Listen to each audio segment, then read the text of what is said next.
Thank you, Joanne. Magandang gabi ulit sa ating lahat. And with that, aking ipapakilala na sa inyo yung chairperson na isinusulong naman ng Kalayaan LM. Na para sa akin ay, yung kanyang background ay napaka-impressive, definitely. Isa siyang active member ng UP Lungian, member ng Rotaract Club of Candaya, volunteer siya ng Lungian Social Development Foundation, Pintados Foundation as well, youth coordinator ng Jansen Heights Subdivision, and a member of Youth Against Death.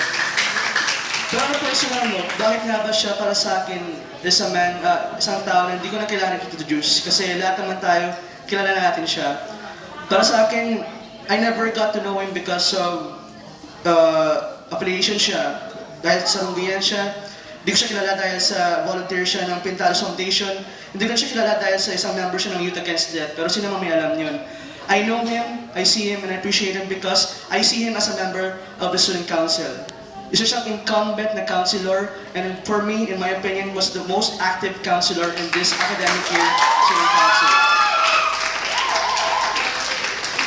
For me, itong introduction ko na ito is something that's unnecessary, pero nevertheless, for the formality's sake, ladies and gentlemen, I want to give to the floor and personally endorse to you guys this chairperson for Kalayaan LM, Mr. Arvin Cabellan.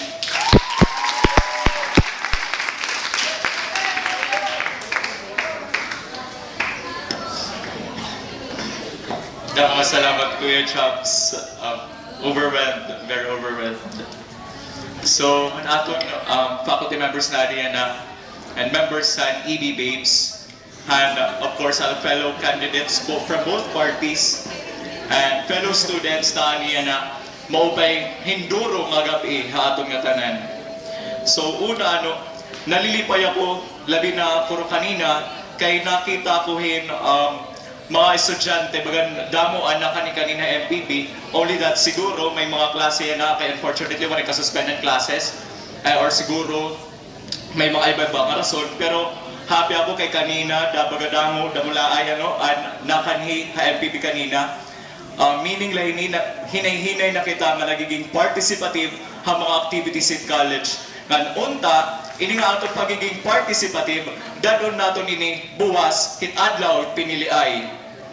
So kanina gintag usa-usa han akon mga kapartido ang 13 ha 15 nga amon gisusulong o amon ginduduso nga mga plataporma. So ako niya na ang duha nga nasasad ng mga plataporma. Una, kung kikita niyo yung mga flyers number 8, continue the demand for the national government to allocate 6% of the Philippines GNP to the education sector as prescribed by the Delors benchmark for education. Now kay ginbabalik-balik nato nini para han iyo impormasyon han 2007 2.23% lang ang gin-allocate han national government han education sector. Naunta, siring pa man ang gin-prescribe ang Delors benchmark for education, 6% or actually 4% to 6% of the country's GNP must be allocated or shall be allocated to the education sector. So kanina la, ginistorya na ni Joanne, kanina la pero pala ka oras ang naglabay, nakadto kami nagrally kunuhay kay na kaniang Shed Commissioner ngay Secretary Emmanuel Angeles. Very disappointing mga kasangkayan.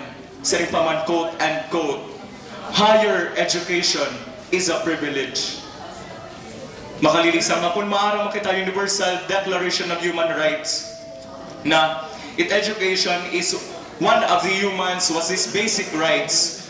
See? Disappointing. So, sorry, mo nabibinata. Pumayo, balito. Mapakayano ka mo. Kaya paano man naman i-continue ang demand for the national government to allocate? Paano man? Ipapadayon naton ang pakikinusa ha mga cause-oriented groups, ha mga NGOs, sugadhan, what's this, Youth Against Death, Freedom from Death Coalition, Lungian Social Development Foundation, and Dahula. So with this, may advance natin yung nga concern. Not only that, gamiton naton araw kitang bulig, assistance, ha aton congresspersons nga direct ma-air out ang aton concerns ha Congress, ha lower house. So ikaduha nga plataporma no. And number 15, demand for an autonomous UP Tacloban College from being a regional unit of UP Visayas.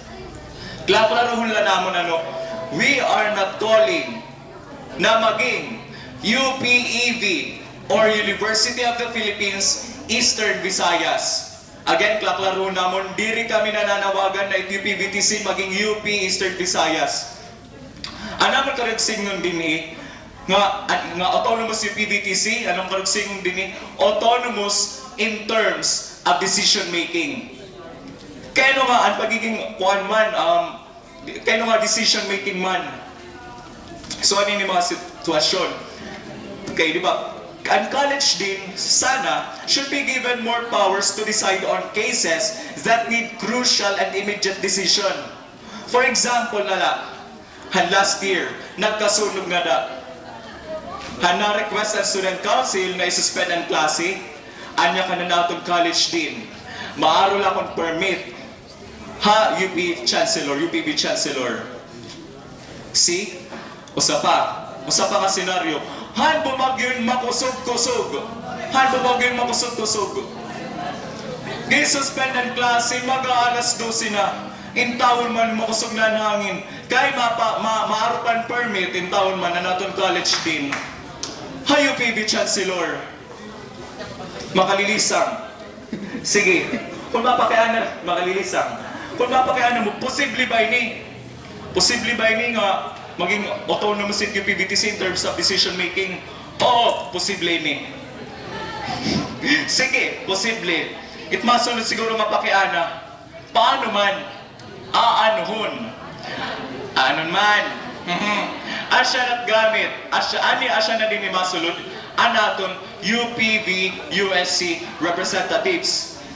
Anaton UPV USC representatives, they are as good as counselors ha UPV University Student Council. So, anaton mga representatives, asya ang ma-disclose hini nga aton panawagan. Pagdidiskusyon na nito nira, as the President ng UPV nga SC, si Sport Manian Executive Committee at UPV Visayas, may-air ini nga aton concern. So, ginotro ko, ang panawagan ng Kalayaan LM, diri maging University of the Philippines Eastern Visayas, kundi ang magiging autonomous sa UPVTC in terms of decision making. Diri nila mga kasakay nahihirayo pagkaposible. Haamon gid present nga mga platforms, all of these are realizable. Pero syempre, ginahangyo namon ang EU full cooperation. So to answer the question, pag ikay mahalal na share, anong movie maihahalin tulad mo ang pwedeng mangyari sa Student Council? Darnatiarek. Wrong. And ang button nini is Harry Potter. Kaya no Harry Potter man. Balitaw. FSC, kuan kuya kan Harry Potter. Student Council, as one kuan kuya kan Harry Potter. Kay Harry Potter, asaya ka individual, nga diri niya kalaing nga will be bombarded with great challenges. Hindi ko ka responsibility. Pero, despite that, waray niya gintalikuran ni nga challenge, waray niya gintalikuran nga responsibility, and he faced all those. Asya ito yung Harry Potter. And magiging sugad ito, Student Council. And Harry Potter is a story of hardship struggles. Pero ginotro ko nevertheless, Harry Potter, gin-overcome niya at tutanan na responsibilities. So, ginaalin tulad ko, Student Council, Harry Potter na movie, because, saying ko pa kanina, magiging suadid Student Council, di rin niya tatalikuran ng mga responsibilities, kundi kakayanon ni mo tanan para ngayon ang tanan. Damang salamat.